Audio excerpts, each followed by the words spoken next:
नमस्कार, चुनावी विशेष में आपका स्वागत है और आज हम बात करेंगे आखिरी लोकसभा चुनाव को लेकर तैयारियां शुरू हो चुकी हैं। आज चुनाव तो किसकी बनने वाली है सरकार, इसको लेकर महत्वपूर्ण विश्लेषण सामने आ चुका है। क्या होगा 2024 में, क्या बीजेपी हैट्रिक की तरफ बढ़ेगी या फिर जो विपक्षी दल है वो आपस में गठबंधन करके कहीं ना कहीं यूपीए सरकार बनाएगी। अगर यूपीए सरकार बनती है तो कौन बनेगा यूपीए का नया अध्यक्ष, इसको लेकर भी बड़ी खबर सामने आ चुकी है।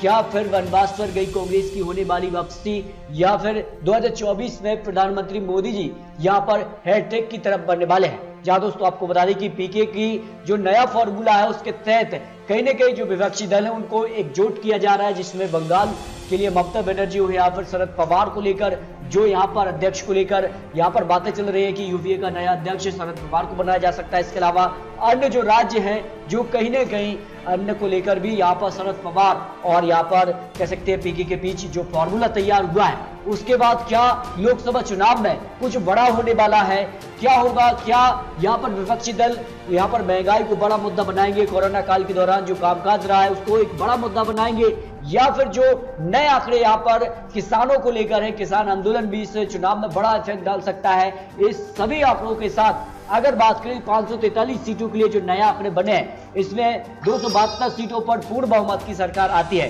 तो इसको लेकर क्या आंकड़े यहाँ पर बनते नजर आ रहे हैं, इसको लेकर महत्वपूर्ण विश्लेषण सामने आ चुका है। आज चुनाव तो किसकी बनेगी सरकार, अब की बार क्या होगा, क्या यूपीए की वापसी होगी या फिर एनडीए की सरकार बरकरार रहेगी, इसको लेकर सभी आंकड़े यहाँ पर सामने आ चुके हैं। सबसे पहले बात करते हैं आंध्र प्रदेश की 25 लोकसभा सीटों में से एनडीए को यहाँ पर 10 जबकि यूपीए को 7 और अन्य के खाते में 8 लोकसभा सीटें जा सकती हैं। लेकिन आपको बता दें कि एनडीए को बड़ा नुकसान भी हुआ है और शिवसेना एनडीए से अलग हो चुकी है। इसके अलावा यहाँ पर बात करें तो पंजाब से अकाली दल भी यहाँ पर एनडीए से अलग हो चुका है। इसके अलावा एलजेपी पार्टी यहाँ पर झारखंड के लेकर जिस कार का माहौल बना था, झारखंड बीजेपी को मात मिली थी। इसके बाद कहीं ना कहीं कुछ नए जो बड़े दल थे जो कहीं ना कहीं साथ देते हैं। इसमें अगर बात करें तो बिहार में भी गठबंधन नहीं बीजेपी का हुआ है, लेकिन इसमें भी कहीं ना कहीं दबाव जरूर देखने को मिला है सीटों के दौरान।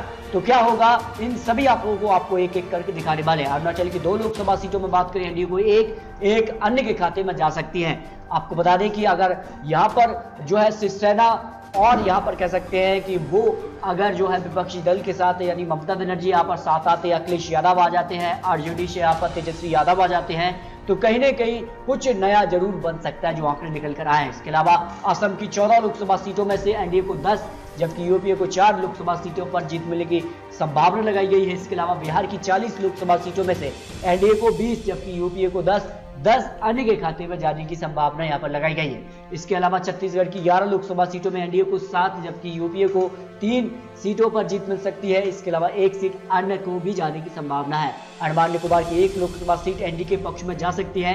इसके अलावा दिल्ली की 7 लोकसभा सीटों में इस बार बड़ा उलटफेर हो रहा है, क्योंकि दिल्ली में बड़ा नुकसान यहाँ पर बीजेपी को मिली थी और बीजेपी को कहीं ना कहीं जो मानकर चल रही थी कि यहाँ पर कहीं ना कहीं यहाँ पर आम आदमी पार्टी को वो यहाँ पर मात देंगे, लेकिन आम आदमी पार्टी ने बड़ा यहाँ पर उलटफेर करके एक बार फिर से अपनी सरकार बरकरार रही। इस दौरान इस बार एनडीए को यहाँ पर दिल्ली में 4 सीटें और यूपीए को 1-2 यानी आम आदमी पार्टी के पक्ष में जा सकती है। लोकसभा सीटों में बड़ा उलटफेर हो रहा है। इसके अलावा गोवा की 2 लोकसभा सीटें, एक एनडीए को 1 यूपीए के पक्ष में जाने की संभावना लगाई गई है।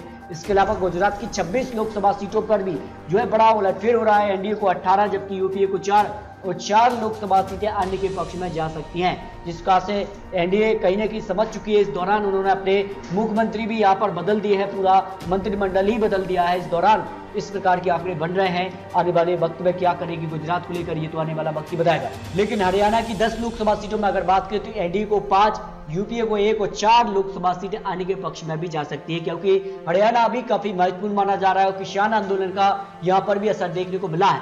और जिस कारण से यहाँ पर हरियाणा में बीजेपी ने अपनी सरकार पूर्ण बहुमत के साथ नहीं बना पाई थी विधानसभा चुनाव दौरान, जिसमें अगर बात करें तो दुष्यंत चौटाला के साथ वर्तमान में सरकार में है। इस कारण एनडीए को यहाँ पर जबरदस्त नुकसान होता नजर आ रहा है। इसके अलावा हिमाचल की 4 लोकसभा सीटों में अगर बात करें एनडीए को 1 यूपीए को और 2 अन्य लोकसभा सीटें यहाँ पर अन्य पार्टी के खाते यानी निर्दलीय के खाते में जा सकती है। इसके अलावा जम्मू और कश्मीर की 6 लोकसभा सीटों पर यहाँ पर बीजेपी को फायदा हो रहा है और कहीं की धारा 370 हो उसका फायदा यहाँ पर बीजेपी को होता नजर आ रहा है। एनडीए को यहाँ पर 4 लोकसभा सीटें और अन्य के खाते में 2 लोकसभा सीटें जा सकती हैं।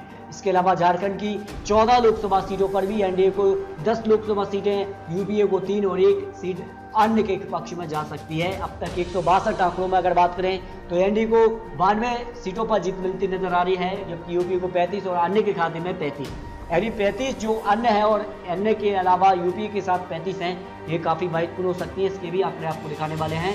इसके अलावा कर्नाटक की 28 लोकसभा सीटों पर भी आंकड़े हैं कि एनडीए को यहाँ पर 13, यूपीए को 6 और 9 अन्य के खाते में जा सकते हैं। यहाँ पर भी कर्नाटक में बड़ा उलटफेर यहाँ पर हुआ है और मुख्यमंत्री यहाँ पर भी जो है बीजेपी ने बदल दिया। इस कारण से एनडीए क्या कर्नाटक में बड़ा कुछ कर पाएगी या नहीं, इसके आंकड़े भी आपको देने वाले हैं।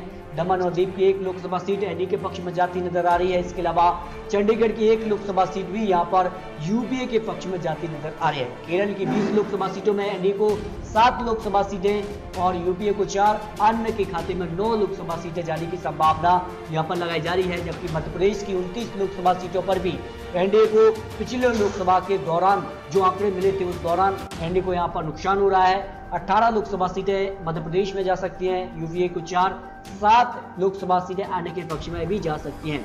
जबकि महाराष्ट्र की 48 लोकसभा सीटें काफी महत्वपूर्ण हो जाती हैं और जिस कारण से महाराष्ट्र में शिवसेना एनडीए से अलग हो चुकी है और अब तक जो यहाँ पर चुनाव रहे हैं लोकसभा के वो एनडीए और शिवसेना साथ में लड़ती आई हैं, लेकिन इस बार एनडीए से अलग शिवसेना हो चुकी है और ऐसे में क्या वो यूपीए के साथ जाती है फिर या फिर अन्य में ही रहती है, काफी महत्वपूर्ण हो जाता है। लेकिन फिलहाल एनडीए को 25 लोकसभा सीटें, यूपीए को 10, लेकिन अन्य यानी शिवसेना को 13 लोकसभा सीटें मिलने की संभावना लगाई गई है। मणिपुर की 2 लोकसभा सीटें एक एनडीए को और एक अन्य के पक्ष में जाती नजर आ रही है, जबकि नागालैंड की 1 लोकसभा सीटें एनडीए के पक्ष में जाती नजर आ रही है। जबकि उड़ीसा की 21 लोकसभा सीटें काफी महत्वपूर्ण हो जाती हैं और एनडीए को यहाँ पर 10, यूपीए को 5 और अन्य को भी 6 लोकसभा सीटें मिलने की संभावना लगाई गई है। पंजाब की 13 लोकसभा सीटें काफी महत्वपूर्ण हो सकती हैं क्योंकि पंजाब में भी कांग्रेस ने अपने उम्मीदवार यानी मुख्यमंत्री को बदल दिया है और नए मुख्यमंत्री बदलने के बाद एनडीए को 2 लोकसभा सीटें ही मिल रही हैं, लेकिन हो सकता है अकाली दल भी बीजेपी से अलग हो चुका है। ऐसे में एनडीए को यहाँ पर भी नुकसान होने की संभावना लगाई गई है। जबकि यूपीए को 8 लोकसभा सीटें, अन्य के खाते में यहाँ पर 3 लोकसभा सीटें जिसमें अकाली दल हो सकती है, पर आम आदमी पार्टी यहाँ पर बड़ी पार्टी बनने की संभावना लगाई गई है। राजस्थान की 25 लोकसभा सीटों पर भी बीजेपी को जमकर नुकसान हो रहा है और एनडीए को यहाँ पर 13 लोकसभा सीटें, यूपीए को 8 और अन्य के खाते में 4 लोकसभा सीटें जा सकती हैं। दादर और नागर हवेली की 1 लोकसभा सीट को एनडीए के पक्ष में जाने की संभावना है, जबकि सिक्किम की 1 लोकसभा सीट भी एनडीए के पक्ष में जाने की संभावना लगाई जा रही है। तमिलनाडु की 38 लोकसभा सीटें काफी महत्वपूर्ण हो सकती हैं क्योंकि जिस प्रकार से पश्चिम बंगाल हो या फिर तमिलनाडु हो या फिर केरल हो, ये वो क्षेत्र है जो आपसी यहाँ पर गठबंधन जो प्रशांत किशोर रणनीति तैयार कर रहे हैं कि यहाँ के मुख्यमंत्री को यहाँ पर कहीं ना कहीं विपक्षी मुद्दे हैं उनको साथ लाकर कहीं ना कहीं 2024 के लिए रणनीति तैयार कर रहे हैं। तो एनडीए को यहाँ पर 18 लोकसभा सीटें, यूपीए को 9 और अन्य के खाते में 11 लोकसभा सीटें जा सकती हैं। जबकि तेलंगाना की 17 लोकसभा सीटें, एनडीए को 12, यूपीए को 5 लोकसभा सीटें जा सकती हैं। और यहाँ पर बात करें उत्तर प्रदेश की 80 लोकसभा सीटें काफी महत्वपूर्ण हो जाती हैं और उत्तर प्रदेश चुनाव में काफी बड़ा उलटफेर हुआ था पंचायत चुनाव के रिजल्ट में भी। तो ऐसे में एनडीए को यहाँ पर ज्यादा नुकसान हो रहा है। उत्तर प्रदेश में 45 लोकसभा सीटों पर जीत मिलती नजर आ रही है आज चुनाव, तो 45 लोकसभा सीटें मिल सकती हैं जिस कारण से उत्तर प्रदेश को लेकर जनता का मन रहा है। जबकि यूपीए को 10, जबकि अन्य के खाते में यानी यहाँ पर अखिलेश यादव और मायावती जी कहीं ना कहीं 25 लोकसभा सीटों तक पहुंच सकते हैं, जो यहाँ पर आंकड़े निकलकर सामने आ रहे हैं। अब बात करते हैं उत्तराखंड की 5 लोकसभा सीटों में से, तो उत्तराखंड में भी बीजेपी ने अपना मुख्यमंत्री बदल रहा है और ऐसे में अगर बात करें तो एनडीए को 3 लोकसभा सीटों पर जीत मिल सकती है, 1 यूपीए और 1 अन्य के खाते में सीट जाने की संभावना लगाई जाएगी। जबकि सबसे महत्वपूर्ण होने वाला है पश्चिम बंगाल। जी हाँ दोस्तों, पश्चिम बंगाल में बड़ा उलटफेर बीजेपी ने लोकसभा दौरान किया था और कहीं ना कहीं इस दौरान उन्होंने बड़े बड़े दावे विधानसभा चुनाव में भी दिए थे, लेकिन विधानसभा चुनाव में तो बीजेपी को बंगाल में बड़ी हार मिली है। लेकिन अब लोकसभा के लिए क्या आंकड़े हैं, और आंकड़े कहते हैं कि लोकसभा में एनडीए को फायदा हो रहा है। 27 लोकसभा सीटों तक एनडीए पहुंच सकता है, यूपीए को 5 और अन्य के खाते में 10 लोकसभा सीटें बंगाल में जाने की संभावना लगाई जा रही है। यानी बंगाल के बाद अगर बात करें तो कहीं ना कहीं ममता बनर्जी भी मोदी को यहाँ पर टक्कर देती नजर आ रही हैं। अन्य की अगर बात करें अखिलेश यादव हो या फिर तेजस्वी यादव हो या फिर जो अन्य विपक्षी बड़े दल के नेता हैं, वो कहीं ना कहीं प्रशांत किशोर की रणनीति पर काम करते नजर आए हैं और जिस कार की रणनीति यहाँ पर देखने को मिली है।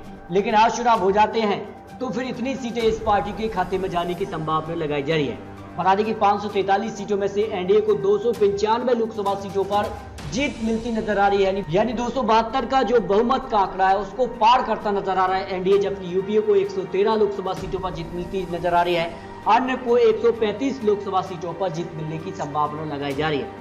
इसमें अन्य काफी महत्वपूर्ण हो जाता है। अन्य की अगर बात करें तो शिवसेना आ जाती है इसमें, अगर ममता बनर्जी पश्चिम बंगाल से आ जाती हैं, या फिर अन्य जो यहाँ पर राज्य उनके लिए अगर जो मुख्यमंत्री है जहां बीजेपी अभी भी वंचित रही है सरकार बनाने से, वो अगर यूपीए का साथ देते हैं जिस पर प्रशांत किशोर काम करते हैं, तो फिर कहीं ना कहीं लोकसभा चुनाव 2024 में कुछ बड़ा और कहीं ना कहीं एक महत्वपूर्ण मुद्दा बन सकता है, फिर कुछ बड़ा होने की संभावना लगाई गई है। लेकिन इससे पहले अगर कुछ और आंकड़ों पर गौर करें जिसमें left, SP, BSP, RLD, TDP और आईएनएलडी और पीडीपी यूपीए में शामिल हो जाते हैं, तो फिर क्या आंकड़ा बन रहा है। देखिए अगर बात करें तो एनडीए को 282 सीटों पर जीत मिलने की संभावना है, यूपीए को 172 और अन्य को 79 सीटों पर जीत मिलने की संभावना है। इसके अलावा अगर बात करें तो आम आदमी पार्टी, तृणमूल कांग्रेस और शिवसेना यहाँ पर यूपी में शामिल हो जाते हैं, तो फिर क्या होता है। फिर देखिए एनडीए को 264 लोकसभा सीटों पर जीत मिल रही है,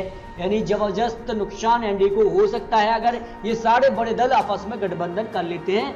तब यहाँ रहे यूपीए को 230 और अन्य को 49 लोकसभा सीटों पर जीत मिलने की संभावना लगाई गई है। यानी कहा जाए तो लोकसभा चुनाव में अगर गठबंधन तृणमूल कांग्रेस, आम आदमी पार्टी, शिवसेना, इसके अलावा एसपी, बीएसपी, आरएलडी और यहाँ पर टीडीपी साथ आ जाते हैं, तो फिर कुछ बड़ा होने की संभावना यहाँ पर लगाने की संभावना यहाँ पर लगाई गई। लेकिन दोस्तों 543 सीटों पर लोकसभा चुनाव 2024 पर क्या कुछ होगा ये तो आने वाला वक्त ही बताएगा। आखिर किस प्रकार से किसका गठबंधन होता है, क्योंकि काफी कुछ अब बदलता नजर आया है। आखिर लोकसभा दौरान किस प्रकार की रणनीति प्रशांत किशोर करते हैं, क्या वो एक छाते के नीचे इन बड़े दिग्गज दलों को आपस में एकजुट कर पाएंगे, ये भी एक बड़ा सवाल है। अगर करते हैं तो फिर कहीं ना कहीं क्या कुछ होगा ये तो आने वाला वक्त ही बताएगा। लेकिन दोस्तों आपको क्या लगता है, क्या 2024 में बीजेपी यानी एनडीए हैट्रिक की तरफ बढ़ेगी या फिर वनवास पर गई यूपी यानी कांग्रेस की होगी वापसी? इस पर अपनी राय कमेंट बॉक्स में जरूर रखिए। और दोस्तों आप देश के अंदर किसे अच्छा नेता मानते हैं, इस पर भी अपनी प्रतिक्रिया जरूर दीजिए। मिलते हैं दोस्तों और सटीक महत्वपूर्ण विश्लेषण के साथ, तब तक के लिए जय हिंद, जय भारत।